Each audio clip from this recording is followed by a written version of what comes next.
Good morning. So this morning I want to share a couple verses from Joshua. I want to read from chapter 7, and I want to read verse 1, and then I want to read verses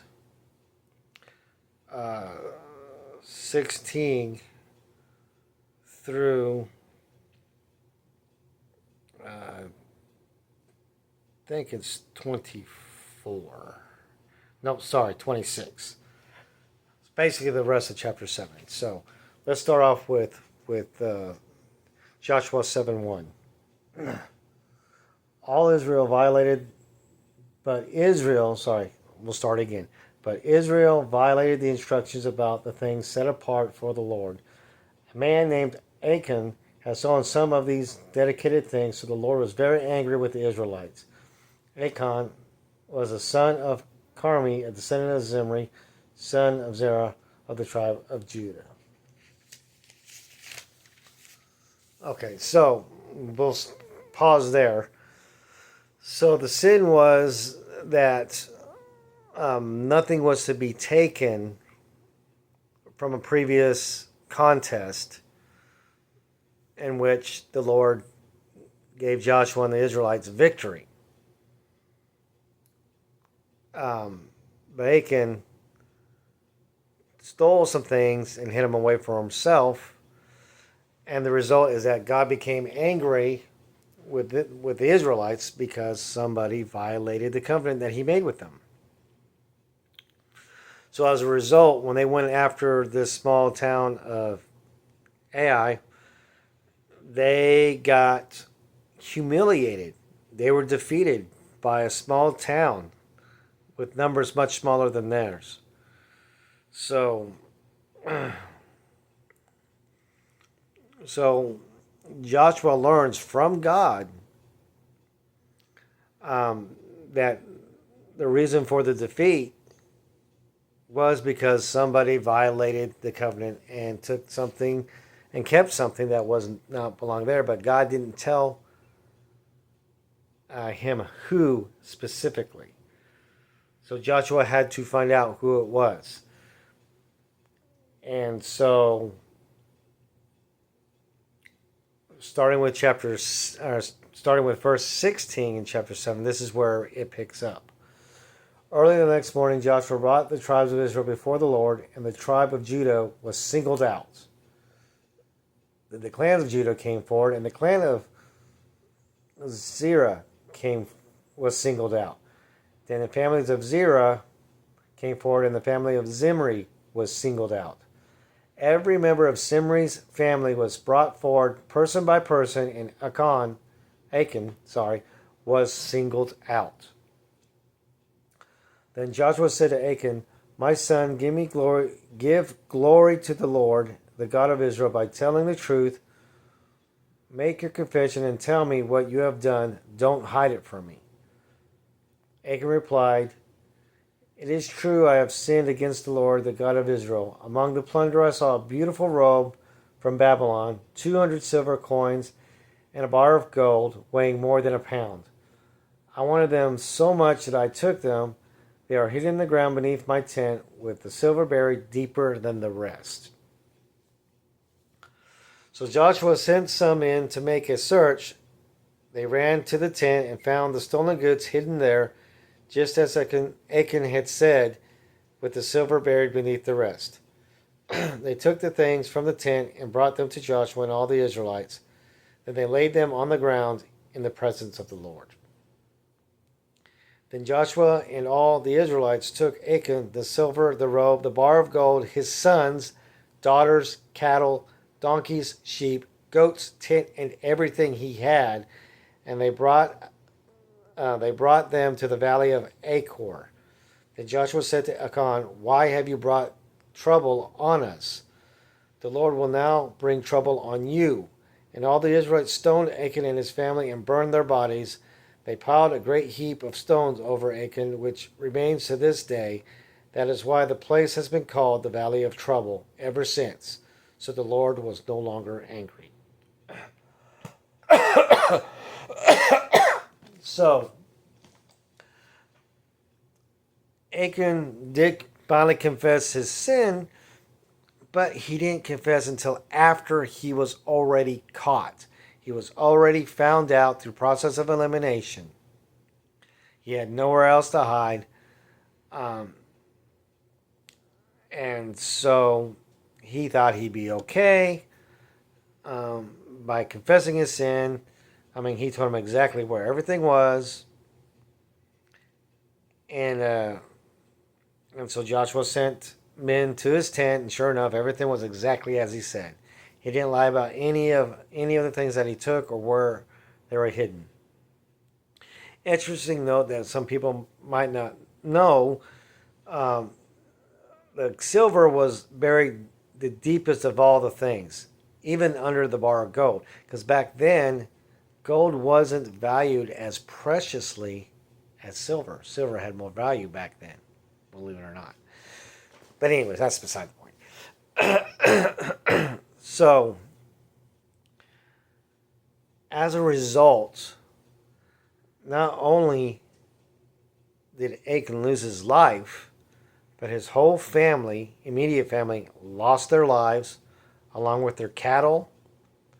Well, pretty much all their livestock, all their possessions were with them. All the living creatures were stoned. Then the bodies were all burned, and then rocks and stones were just piled over the heap. Bodies, ashes, belongings, and all. As a stark warning and reminder of what happens when you sin against God and break the covenant and break a covenant that you made with him. And the sad part is, if Achan had confessed his sin earlier,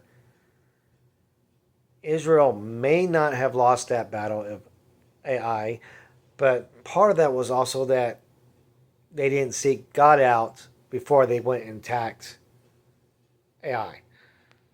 They were overconfident in their abilities from Jericho, forgetting that it was God who created that victory for them. So that's part of it. But the other part was the fact that they had one guy who sinned greatly against God. And as a result of that sin, God was going to punish all the Israelites.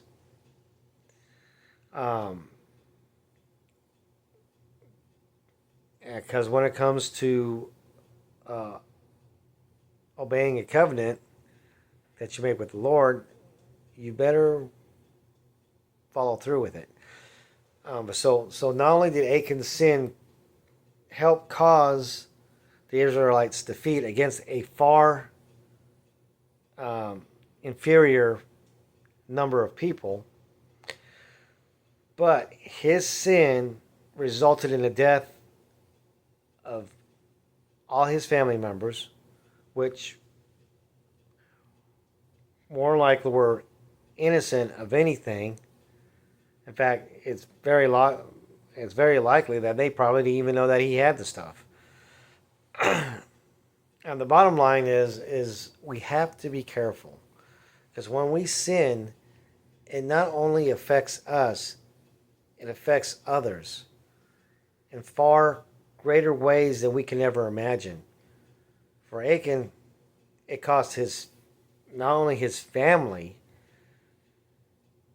but everything that they owned and their livestock, their lives.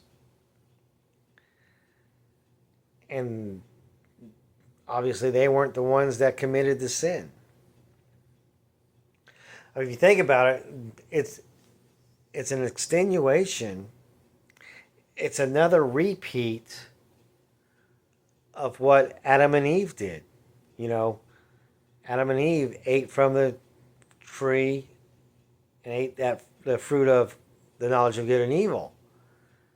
That one sin condemned all of mankind to death, to spiritual death, separation from God.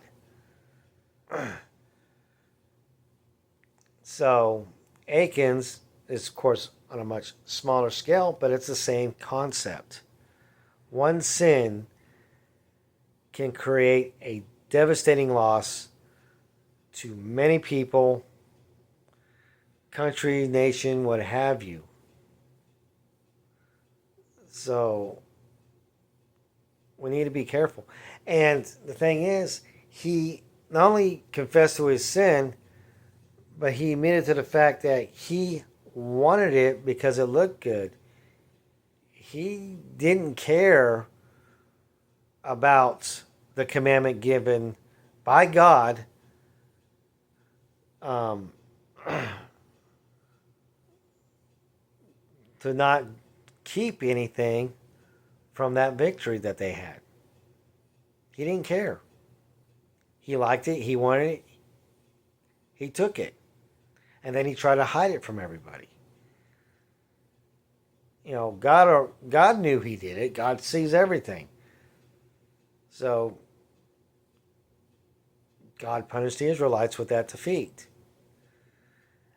And Joshua, before being told by God that they were the ones that broke the covenant, was blaming God for their defeat.